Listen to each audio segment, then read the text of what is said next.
Hello students, welcome to my YouTube channel Riyans classes.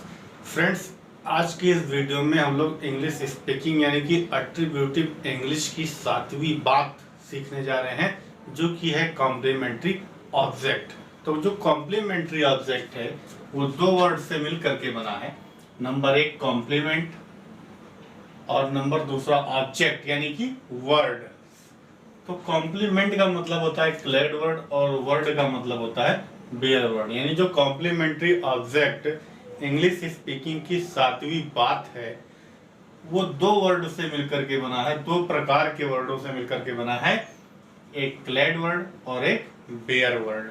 Clade word क्या होता है? ऐसे वर्ड जो प्रीपोजिशन के साथ बोले जाते हैं, जैसे संसार में, जीवन के लिए, कमरे में, स्कूल के बारे में।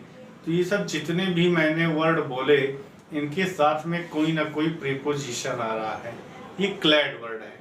उसके बाद में बेयर वर्ड क्या होता है? जिसमें प्रीपोजिशन नहीं आता है। संसार, समाज, लड़का, बगीचा, नदी, ये सब क्या है? बेयर वर्ड है। ये अपने साथ कोई प्रीपोजिशन नहीं रख रहा है। तो जो कॉम्प्लीमेंट्री ऑब्जेक्ट है वो क्लेड और बेयर वर्ड का कंपोजिशन है, मिश्रण है। तो अब ये जानना है कि क्लेड और बेयर वर्ड को कैसे बोला जाएगा। तो जैसे सेंटेंस है हमारा धन कमाने के बारे में, तो धन ये आपका हो गया बेयर वर्ड। कमाने के बारे में, कमाने में लगा है के बारे में है प्रीपोजिशन, तो कमाने के बारे में ये हो गया क्लेड। तो ये एक ग्रुप ऑफ वर्ड, ऐसा ग्रुप ऑफ वर्ड है जिसमें बेयर भी है और क्लेड भी है। तो बेयर वर्ड और क्लेड वर्ड दोनों हैं, तो फिर ये कॉम्प्लीमेंट्री ऑब्जेक्ट है। ये 7 बातों में से एक बात हो गई, कॉम्प्लीमेंट्री ऑब्जेक्ट हो गया। सैनिकों के साथ फूल, सैनिकों के साथ, सैनिकों में लगा है के साथ, यानी जो सैनिकों है ये प्रीपोजिशन के साथ आया है, फुल प्रीपोजिशन के साथ नहीं आया है, यानी इसमें भी क्लेड और बेयर है। इसका मतलब ये भी कॉम्प्लीमेंट्री ऑब्जेक्ट है। मिठाई तथा खिलौने बच्चों के लिए, तो मिठाई आपका बेयर है, तथा आपका बेयर है, खिलौने आपका बेयर है, बच्चों के लिए, बच्चों के साथ में आ गया के लिए, तो ये आपका क्या हो गया?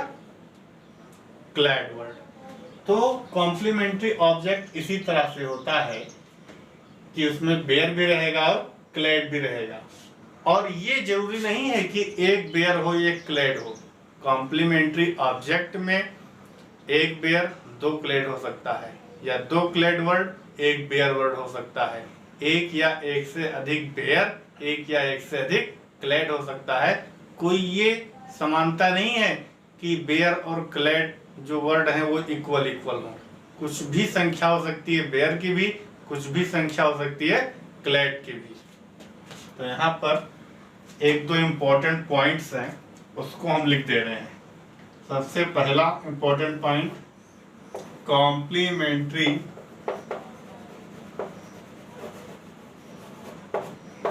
ऑब्जेक्ट में एक या एक से अधिक बेयर और क्लेड वर्ड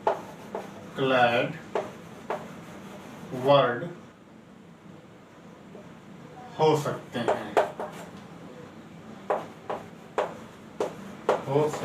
हैं, ये आपका कॉम्प्लीमेंट्री ऑब्जेक्ट है जिसमें एक या एक से अधिक बेयर और क्लेड वर्ड हो सकते हैं। और एक बात और इम्पोर्टेंट है इसको लेकर के, कि जो कॉम्प्लीमेंट्री ऑब्जेक्ट है, जब भी हम इंग्लिश स्पीकिंग करेंगे तो इसको केवल क्रिया के पहले देखा जाता है। कॉम्प्लीमेंट्री ऑब्जेक्ट को केवल क्रिया के पहले देखा जाता है। अगली वीडियो में हम लोग जो भी पार्ट 7 तक स्टडी किए हैं उसका रिवीजन करवाएंगे। उसमें अंग्रेजी बोलना सिखवाएंगे, बड़े बड़े सेंटेंस को अंग्रेजी में कैसे बोला जाता है। तो वो उस वीडियो में कॉम्प्लीमेंट्री ऑब्जेक्ट आपका एकदम पूरा क्लियर हो जाएगा। इस वीडियो में मैं केवल यही प्रयास कर रहा हूँ कि कॉम्प्लीमेंट्री ऑब्जेक्ट आप लोग पहचान लें और उसको इंग्लिश में बोलना जान जाएं, और सेंटेंस में कैसे बोला जाएगा ये अगले वीडियो में आप लोग जान पाएंगे। तो एक बात इसमें ये जानना है कि नोट, यह वर्ब के पहले देखा जाता है, यह वर्ब के पहले देखा जाता है। एक इम्पॉर्टेंट बात ये भी है, कॉम्प्लीमेंट्री ऑब्जेक्ट को आपको पूरे सेंटेंस में नहीं देखना है, बस केवल वर्ब के पहले देखना है कि जो वर्ब के पहले लिखा है वो कहीं कॉम्प्लीमेंट्री ऑब्जेक्ट तो नहीं है। अगर वर्ब के पहले कॉम्प्लीमेंट्री ऑब्जेक्ट लिखा है तो वर्ब पहले लिखा जाए, कॉम्प्लीमेंट्री ऑब्जेक्ट बाद में जाएगा, क्योंकि एट्रीब्यूटिव इंग्लिश यही कहती है कि जो चीज जहां पर लिखा है या जो चीज जहां पर सोची जाती है, देखी जाती है, उसकी अंग्रेजी वहीं पर लिख दी जाती है। बस केवल वर्ब के पहले वाली बात वर्ब के बाद जाती है, अगर वो सब्जेक्ट नहीं है तो आइए देखते हैं कि इन सेंटेंस को इंग्लिश में कैसे बोला जाएगा। पहले है धन कमाने के बारे में, तो इसमें कुछ बेयर हैं, कुछ क्लेड हैं। तो बेयर और क्लेड जब कहीं पर इकट्ठे आ जाते हैं तो पहले बेयर लिखा जाता है, उसके बाद में क्लेड लिखा जाता है, क्योंकि इंग्लिश अल्फाबेट में बी पहले आता है और सी बाद में आता है, इसीलिए बी पर बेयर पहले लिखा जाता है। तो बेयर इसमें है धन, धन की इंग्लिश हो गई मनी। उसके बाद में कमाने के बारे में, तो कमाने के बारे में आपका क्लेड वर्ड है। तो क्लेड वर्ड में क्या होता है, एक वर्ड होता है, एक प्रीपोजिशन होता है। तो प्रीपोजिशन को पहले और वर्ड को बाद में लिखा जाता है। तो प्रीपोजिशन क्या है, के बारे में, इसकी इंग्लिश अबाउट। उसके बाद में कमाने, कमाने के बारे में, तो अबाउट अर्निंग।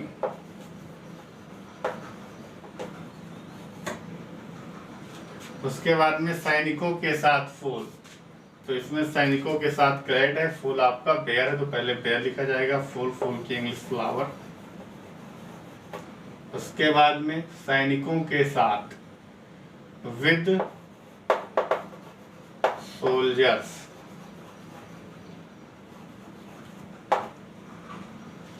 मिठाई तथा खिलौने बच्चों के लिए, अब यहाँ पर भी पहले बेयर लिखा जाएगा फिर क्लेड लिखा जाएगा। तो मिठाई तथा खिलौने आपका बेयर है, बच्चों के लिए क्लेड है। तो पहले बेयर, तो मिठाई की इंग्लिश स्वीट्स। उसके बाद में तथा की इंग्लिश एंड, खिलौने का टॉयज। उसके बाद में बच्चों के लिए फॉर चिल्ड्रन।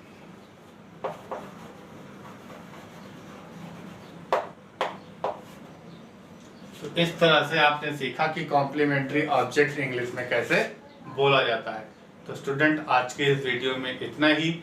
मिलते हैं बड़े बड़े सेंटेंस के साथ, अंग्रेजी में उनको बोलना सीखने के लिए नेक्स्ट वीडियो में।